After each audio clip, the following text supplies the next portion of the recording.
Hola, buenas tardes, buen domingo, ¿cómo están ustedes? Bueno, acá estamos, como siempre, trabajando para que ustedes nos escuchen. Pablo Marmorato al lado mío y como productor, y Claudio Acevedo en la parte técnica. Y si usted quiere ponerse en contacto con nosotros por mail, es porqueprograma@gmail.com. Se habla de grietas, muchas veces incluso ha habido quien ha escrito libros sobre la grieta, y en general, todo siempre va dirigido a diferencias políticas partidarias o de proyectos políticos.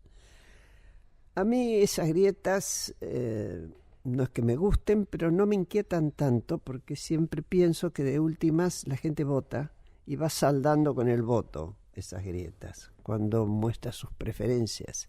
Y si somos respetuosos del voto de la gente, pues la grieta tendrá que saldar.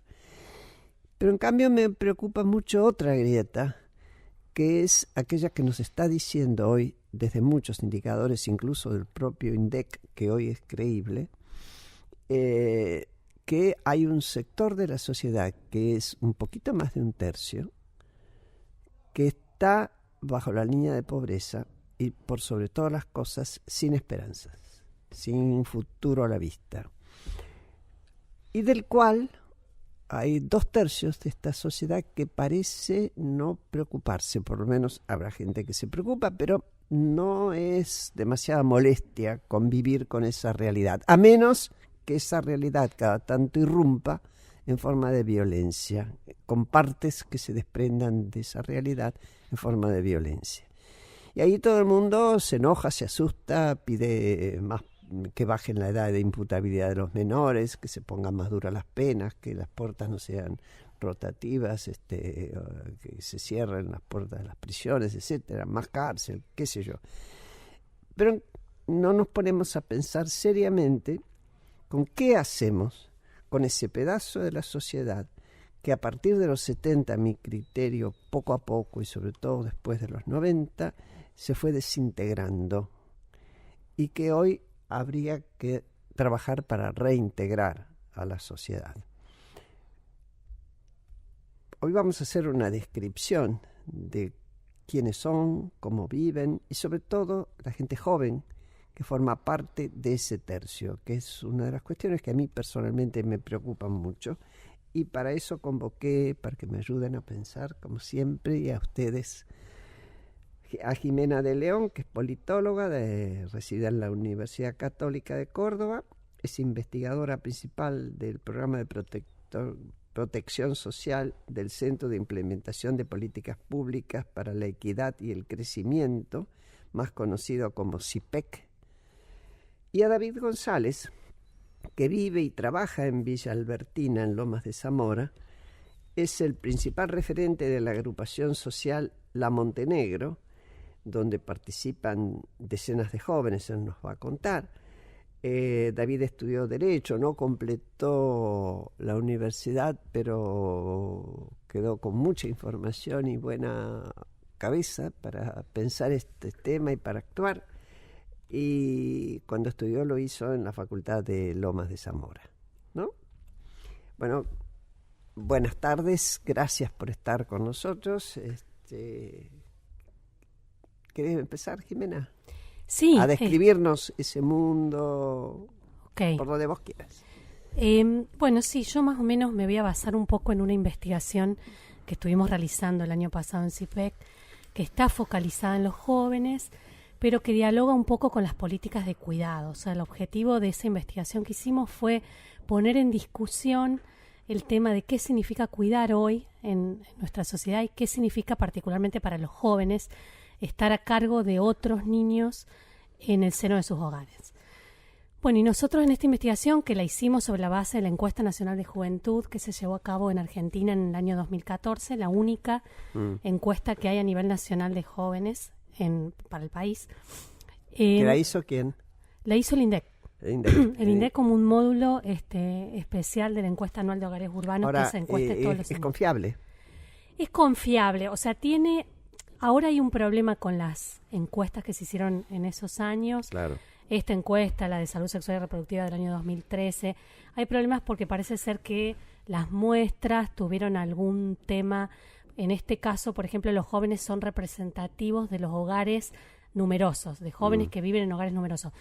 Que para el tema que nosotros hemos estado investigando, que es el tema del cuidado, no nos importaría mucho, porque igual sirve para poner de manifiesto un tema que no está tan instalado en la agenda pública, en la agenda política sobre todo, que es el tema de las políticas de cuidado, que otros países, como hablábamos recién, Graciela, hay temas que han avanzado un montón. Este tema, fundamentalmente en los países nórdicos y de la Europa continental, es un tema que el Estado ha tomado como un tema prioritario, primordial. De ahí que sería bueno que el INDEC volviera a hacer una encuesta absolutamente confiable, ¿no? No estaría nada mal. Totalmente, y han pasado varios años y estaría muy bueno porque para políticas de juventud es importante tener datos que no son los datos habituales que salen de la EPH o de la encuesta anual de hogares urbanos, sino que está específicamente concentrada en ese segmento poblacional que es muy importante, ¿no?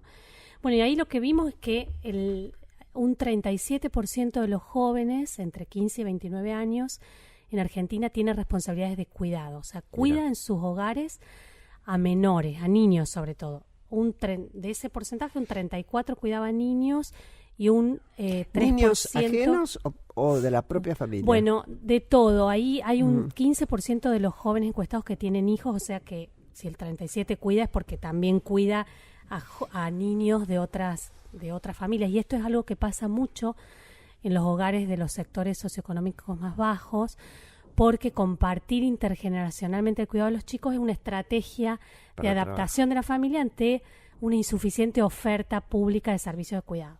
O sea, hoy, a partir de la Ley de Educación Nacional del 2006, la que está vigente actualmente y con sus reformas, en Argentina el sistema educativo es obligatorio a partir de los 4 años y debería ser universal a partir de los 3 años. Si nosotros vemos las tasas de matriculación, vemos que todavía eso no es posible. Está muy lejos de cumplirse. A los 3 años, un porcentaje muy bajo de niños acude a la escuela. Y hablando en términos de la función de cuidado que cumple la escuela, porque por lo menos las familias, además de ser un dispositivo de pedagógico, ¿no? De la función pedagógica que tiene la escuela, para muchas familias es un recurso importante porque los niños pueden estar ahí. Bueno, ¿qué pasa del 0 a 3? No hay nada, hay una oferta muy heterogénea, muy dispersa a nivel territorial, que la asumen las provincias. ¿Vos decís oferta oficial? Oficial, pública. Sí, Digo, sí. Porque privada hay un montón. Claro. Pero privada, incluso digamos, la paga de las el que iglesias, puede. a veces. Totalmente, ¿no? Y hay comunidades, los comedores comunitarios han desarrollado mucha actividad de cuidado, pero lo que digo es que depende de dónde vivís, dónde estás, dónde están los jóvenes, pueden descansar en esa oferta. Entonces, es muy importante esto de que ese porcentaje de jóvenes cuiden, porque además una pregunta que me parece que es un dato muy elocuente que tiene la encuesta es que el 30% de los jóvenes respondió que tuvo que dejar de trabajar parcial o totalmente o de estudiar por cuidar, por las responsabilidades de cuidado. O sea que claramente tener hijos a una edad temprana o compartir intergeneracionalmente las tareas de cuidado, estar a cargo del cuidado de niños en los hogares, los saca a los jóvenes de los principales canales de inclusión social que son el estudio y el trabajo. ¿Vos lo vivís eso, David, donde vos desarrollás actividades, donde vivís, vamos? Sí, bueno, buenas tardes. Y sí, Graciela, yo escuchaba atentamente a Jimena y sí, coincido. Por ahí nosotros no manejamos esos números, esas estadísticas, pero sí esa descripción de la realidad, ¿no? Y también uno puede buscar ahí o por lo menos parte de la argumentación sobre la explicación de la deserción escolar y demás cuestiones, ¿no? Son etapas que se queman, padres muy jóvenes, etapas que se queman, luego por supuesto vienen las separaciones, porque al principio es todo muy lindo y esa misma situación económica, social, entonces se dispersa la familia, el papá muy joven por su lado, tal vez hasta armando otra familia, la mamá dejando de estudiar o quedándose al cuidado de su hijo o de sus hermanitos porque el papá y la mamá tienen que salir a trabajar. Y bueno, todo esto se da en ese contexto, en ese sector donde marcabas, Graciela, donde hay un importante número de personas, sobre todo jóvenes, que no tienen esa mirada hacia el futuro, ¿no? Porque es el día a día.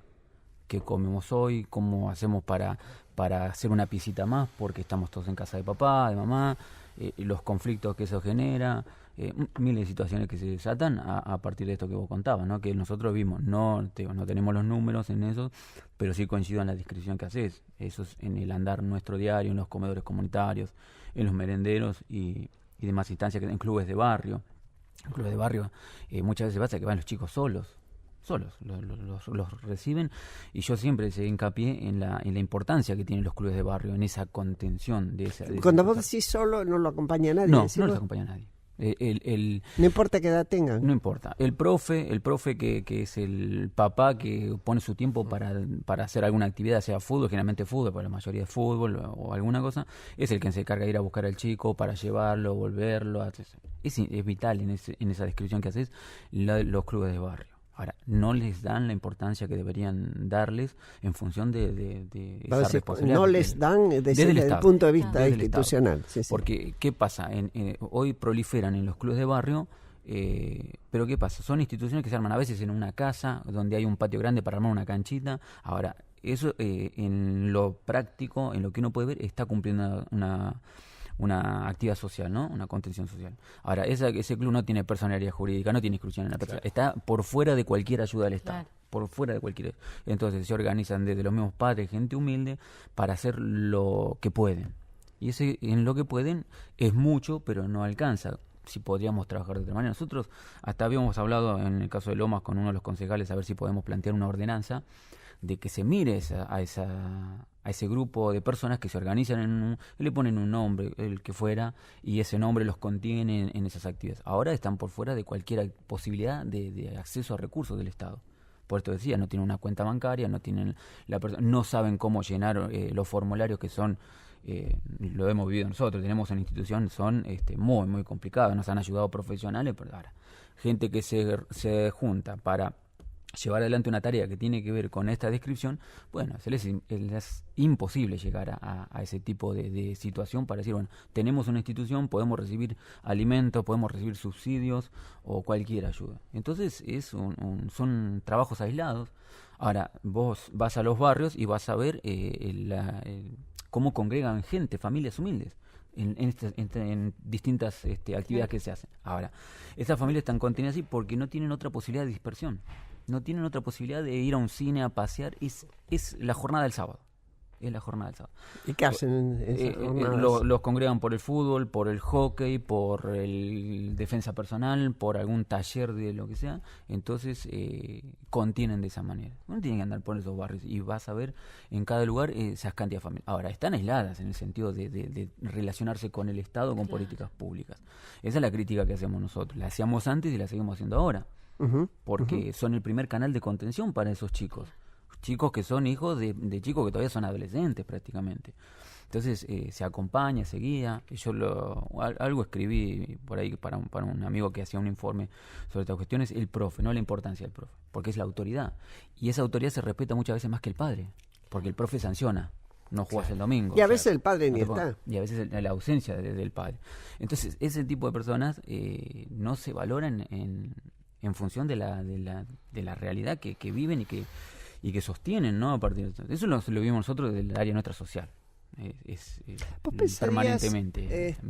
David, por ejemplo, en una conexión, obviamente debe haber más de una manera, pero por ejemplo, de lo que es el Ministerio de Deportes, que tiene que haber una secretaría, un ministerio de Secretaría de Deportes de la provincia, atendiendo, además de lo que haga, no sé, en otras cosas, atendiendo esas necesidades barriales, porque me parece que sería como el nexo natural, por lo menos en ese sentido, ¿no? Claro. De lo que fuera la escuela, además. Nosotros pensábamos, Graciela, en capacitar a algunas personas, porque hay jóvenes que se involucran en este tipo de tareas sociales. Nosotros estamos con un grupo de chicos que están en el secundario, 16 años, que se están acercando para colaborar, tienen ese espíritu. Ahora, nosotros pensamos, tiene que haber alguna capacitación del Estado para esas personas que están en esos lugares. Tenga o no tenga personalidad jurídica del club, porque se ve la gente, se ven las actividades, capacitarlos y generar ese puente No hace falta ni siquiera que pongamos la estructura está, porque es donde se congrega la gente. Capacitar a los chicos o hacer un playón, el playón claro, para el y juego. Capacitar, entonces tenés para orientar las distintas situaciones. Nosotros lo hacemos, bueno, porque nosotros cuando tenemos merenderos. ¿Quién lo organiza el merendero? Lo organizamos desde la organización social nuestra. Con la ayuda nunca alcanza, pero es una ayuda del Estado nacional sobre los alimentos y las otras cosas que nosotros tenemos que completar porque no siempre es completa la ayuda. Bueno, tenés los chicos. Y a través de tener los chicos, tenés la radiografía de la familia. ¿Qué problemáticas hay? Hay situaciones graves de abusos, de alcoholismo, de enfermedades. Bueno, ¿por qué no se trata? ¿Por qué ese chico no está accediendo a la asignación universal? ¿No tiene documentos? Claro. ¿No está yendo a la escuela? Bueno, ahora, nosotros desde esos lugares tenemos la radiografía. Ahora, ¿qué hacemos con ese dato? ¿A dónde lo canalizamos? Lo llamas a Jimena. Claro, no. Ahora, nosotros lo podemos hacer porque tenemos conexiones, pero hablo de tantísimos lugares que congregan y no saben cómo reaccionar ante eso. Exactamente. No tiene la radiografía de las familias a través de los chicos. Ahora, ¿cómo trabajamos? ¿Cómo canalizamos esa situación con el Estado? Perdón, Jimena, pero a colación de lo que preguntaba Graciela, de la presencia del Estado en el barrio, ¿tienen referencia de cómo está funcionando el programa del Estado Nacional que se llama El Estado en tu Barrio? Que contamos brevemente. Llegan, por lo general, fines de semana, etcétera, a una plaza, a un descampado de distintos barrios del conurbano, distintas dependencias, ¿sí? Y se entregan, por ejemplo, DNI, vacunación, etcétera. ¿Tienen referencia de cómo está funcionando? Sí. No sé. Sí, Jimena, ¿vos sabés? No sé cómo está. Es muy como en todas estas cosas que no son como universales, que dependen del sistema educativo, del sistema de salud, que tampoco está en todos lados, por lo que contás, porque esta proliferación de organizaciones que salen a responder ante las necesidades de las familias supliendo. Es así porque no está el Estado con las instituciones que debería estar. Si vos tuvieras la escuela donde tiene que estar, si tuvieras las oficinas de empleo donde tienen que estar, pero que no alcanza a cubrir la totalidad del municipio. La sala de primeros auxilios o el hospital. Exactamente, y si tuvieras el hospital, la sala, claro, el CAP, el Centro de Atención Primaria de la Salud, y una oficina del Estado que haga como de ventanilla única, como existe en otros países, donde la familia se acerca y te derivan a la dependencia pública del orden municipal, provincial o nacional que tiene un recurso destinado a solucionar esa situación. La UH, las pensiones no contributivas, la programa UH Progresar. Es la asignación universal por hijo. Programa Progresar, yo lo digo, para no jóvenes, por para ustedes, sino para la gente que está oyendo y pasa así, UH. Claro, porque yo cuando lo escucho a David me digo, qué horror, o sea, qué panorama cuando hay cosas que... Cuando escuchás a David. Sí, en teoría los dispositivos de política pública están, digamos, desde la normativa, deberían ser universales y así están declarados. Y, por ejemplo, el programa Progresar hoy tiene 500.000, 600.000 beneficiarios, pero podría tener muchísimo más porque no hay ninguna cuota establecida. Lo que pasa es que son programas que son de presentación espontánea. Digamos, la persona se tiene que acercar a una oficina de la ANSES a solicitarlo, como la asignación universal por hijo. Entonces digo, ¿qué pasa ahí en ese puente? ¿No? ¿Qué pasa, David? Claro. Y bueno, es ahí donde se choca la realidad con lo que se puede programar, ¿no? Y nosotros vivimos constantemente lo que se planifica, lo que se piensa y lo que luego es en la realidad. Programas de los que, te imagines, concretamente la Argentina trabaja. Nosotros hablamos con los responsables, nos cuentan cómo se programa, nosotros estamos en el territorio y sabemos que es totalmente opuesto a lo que se dice. Decir que el programa está bien, pero después... Claro, se aplica para cualquier cosa menos de la manera que se ha pensado. ¿Y eso por qué? ¿Falta control? ¿Hay abuso? Porque no se ha podido romper estructuras, no se tuvo la fortaleza, la decisión, o vaya a saber qué instancias hicieron de que esas estructuras se sigan sosteniendo como antes. Estructuras clientelares. Se sigan sosteniendo como antes. No ha cambiado nada.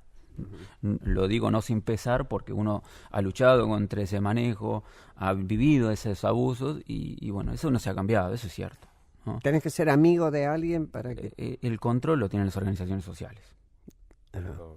Y lo manejan como necesitan manejarlos. Pueden ser un día, no sé, trabajadores en un barrio, otro día pueden ser militantes en un acto, aplaudiendo, agitando una bandera. Son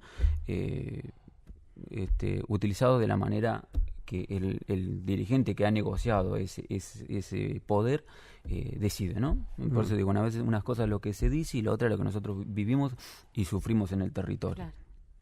Volviendo, ¿por qué se fracasa? Por estas distorsiones que hay entre lo que se piensa y lo que se puede aplicar. El Estado en tu barrio sirve, es bueno, pero ¿qué pasa? Va un fin de semana a un barrio, otro fin de semana a otro fin de semana a otro, o sea, no es una presencia constante. Claro. Ahora, sí sirve como para hacer el análisis siguiente. Bueno, convoca muchísima gente los barrios, entonces estamos hablando de que el Estado no está llegando al barrio. Termina que cuando llega la gente va. Desborda. Entonces, ¿cuál es el análisis? Está muy bien que se llegue. Ahora, la otra realidad es, bueno, hay un montón de gente que no está accediendo al Estado. Claro. Bueno, esperemos que la próxima vez que se arregle para llegar al Estado se complete un trámite y demás. Bueno, esto es lo que hablo yo.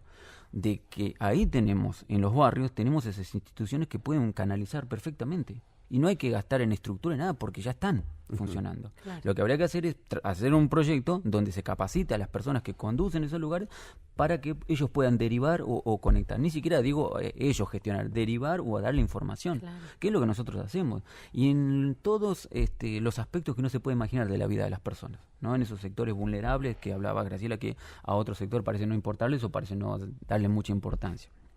Hasta que es como si no existieran, digamos, no estorban su comodidad. Claro, entonces nuestra comodidad, ¿va? Entonces, ¿cómo trabajamos para que se pueda hacer realmente algo que llegue a encauzar un poco esas realidades, como vos lo marcabas, casi sin expectativas, ¿no? Porque es lo diario, lo cotidiano. Esto que te digo, ¿cómo hago? El papá de mi pibe no me pasa un mango, bueno, yo no tengo trabajo, la chica, bueno, se lo deja a la abuela, va a trabajar ella o cuida a sus hermanitos para que la mamá salga a trabajar. Son realidades muy fuertes. Tenemos esos lugares, e insisto yo, ¿no? Y no se le da la atención que deberían tener. Yo a veces imaginaría qué pasaría si un día hicieran huelga todos esos clubes de barrio. ¿Qué pasaría? ¿No? No pueden. Bueno, no pueden. Pero digo, sí pasaría. Digo, ese desborde de gente que lo único que hace es canalizar tanta angustia en la semana, la lucha, en una jornada de fiesta porque juega el hijo, o la nena juega al hockey, o tienen un taller y una muestra de lo que hicieron en semana. O sea, es muchas veces lo único que poseen. Claro. Entonces, ahí es donde no está llegando el Estado. No está llegando antes y no está llegando ahora. Y lo digo, ¿no? Porque uno tenía expectativas sobre lo que puede, y la sigue teniendo sobre lo que puede ser. Ahora es necesario también que escuchen más. A nosotros pasa que a veces vemos al estilo de un paracaidista que cae en el barrio a hacer nuestro trabajo, digamos, en ese sentido. Está bien, chicos, tienen toda la formación que ustedes quieren, todo, pero si no hablan con nosotros, no van a entender esta realidad. Porque nosotros hablamos el mismo lenguaje que estas personas. Y tenemos la misma idiosincrasia y tenemos el mismo origen. Nos ha pasado a nosotros. Más allá de que uno ha podido por ahí formarse un poco, tiene ese origen. Yo les voy a contar una anécdota que tengo para que vean cómo esos lugares funcionan, ¿no? Con los diagnósticos. Y nadie les pregunta qué pasa. Un día nosotros teníamos, en una institución teníamos un chico que nosotros cada vez que se portaba mal, cada vez que fajaba a otro compañerito era porque tenía problemas en la casa. Ya era sabido. Venía y me fajaba. Un día que él venía, jugaba con todo, estaba bien. El día que él venía enojado, le contestaba a un profe, le pegaba a un chico de 12 años, estaban. Bueno, un día lo llamo y me comienzo a hablar con él. ¿Qué te pasa, Brian? Algo te pasa. Bueno, hasta que me empieza a contar. No, mi abuela la mandó de vuelta a mi hermanita con la mamá. La nena había sido dada en tenencia a la abuela porque la pareja de la madre había tenido un intento de abuso con la nena. Los dos enfermos con el Paco. Entonces la abuela, ¿qué pasa? Ante la situación que no podía más, ¿qué hizo? Le devolvió a la nena a la abuela, a su hija. El nene había sufrido eso porque el nene era el que había peleado con el muchacho cuando estaba intentando abusar de su hermanita. Entonces sabía a dónde la mandar. ¿Qué hicimos nosotros? Llamamos al servicio local, el servicio local fue a la familia e hizo que la nena vuelva con la abuela. Y sostener a la abuela. Claro, sostenerla. Claro. Pero eso es la información que uno todo el tiempo maneja, esas situaciones. Ahora, nadie nos consulta, nadie nos pregunta. Vemos a alguien que llega... por lo menos acá te consultan. Sí, no, por supuesto, pero es en lo general, ¿no? De cómo yo hablo por miles de compañeros que hacen este tipo de trabajo. Y tienen esta información. Ahora la pregunta es, ¿qué hacemos con ese diagnóstico? ¿Qué hacemos con esa información? Ahora seguimos.